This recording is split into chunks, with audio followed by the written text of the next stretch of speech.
Bismillahir Rahmanir Rahim. Assalamu Alaikum, my friends, and welcome to the channel Islam Without Noise. Here we answer questions, clear confusion, and address doubts about Islam based on the Quran and authentic Hadith, and with their full context. Before we begin, I want to make one thing clear. I am a student of this deen, still learning. What I share comes from the trusted sources, the Quran, the Sunnah, and the understanding of the scholars. But I am a human. If I make a mistake or if you have any doubt about what I say, please verify with your local imam. Today, we are addressing one of the most frequently weaponized questions against Islam, the age of Aisha radiallahu ta'ala anha, when she was married to the Prophet Muhammad sallallahu alaihi wasallam. Let's unpack this question by question with clarity, evidence, and context. The first question is, Aisha was 6 when she married the Prophet Muhammad sallallahu alaihi wasallam. Isn't that unacceptable? Does that make him a pedophile? The answer here is no. Why? Let's see. Let's look at the evidence here. In the 7th century Arabia and across the ancient world, life expectancy was around 30 to 40 years, and even in the 20th century Arabia, puberty marked the start of adulthood. There was no concept of teenage years. You were either a child or an adult. Secondly, Aisha was first engaged to Jubair ibn Mut'im. Her family was already seeking her marriage according to the norms of that time. Not a single enemy of the Prophet ﷺ criticized their marriage because it was socially and culturally normal. This isn't about justifying the past by today's standards. It's about understanding history without applying modern labels. The second question is, was Aisha in a full marital relationship at the age of 6? The answer is no. Let's look at Sahih al-Bukhari 3894.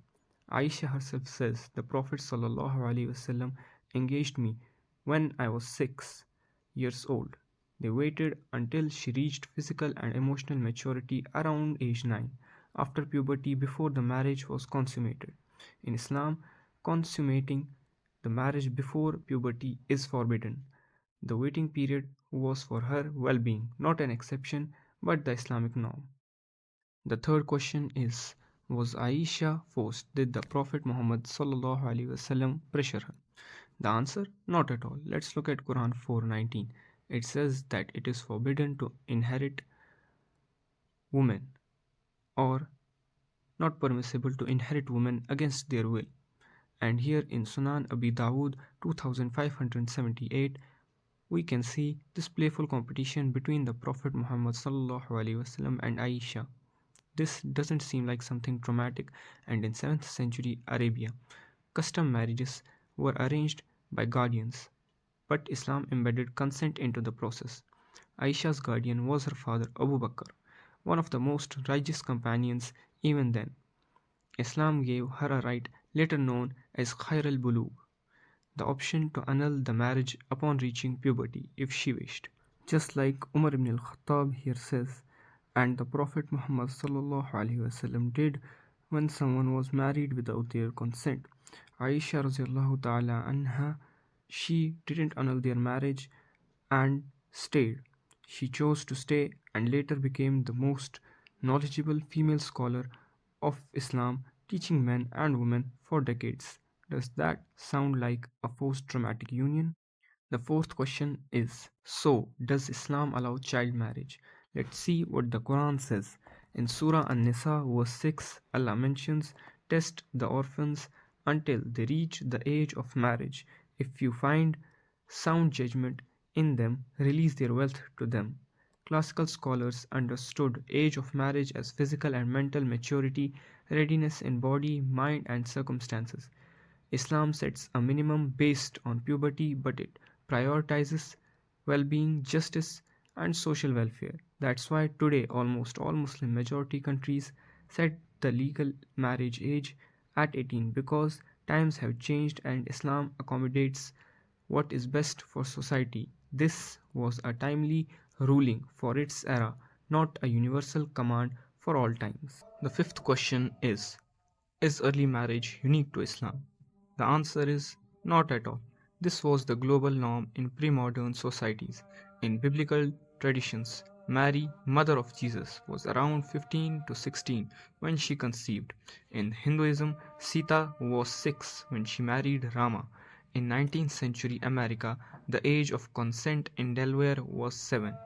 This wasn't an Islamic problem, it was a human historical reality. To judge 7th century norms by 21st century standards is to ignore history itself. So, in conclusion, to the Muslims watching, I hope this brings clarity and strengthens your faith. To the sincere seekers, I hope this shows Islam's balance between fixed principles and social wisdom. To the critics, I hope you now see that removing context only creates noise, not understanding. Islam respects women, protects children, and adapts rulings to ensure justice in every time and place. If I made any error, correct me gently, and always refer to those with more knowledge. And at the end, I will only say, may Allah grant us understanding, protect us from arrogance, and unite our hearts upon the truth. And may He have mercy on the people of Gaza and Sudan, protect the innocent, and safeguard Masjid al Aqsa. Ameen.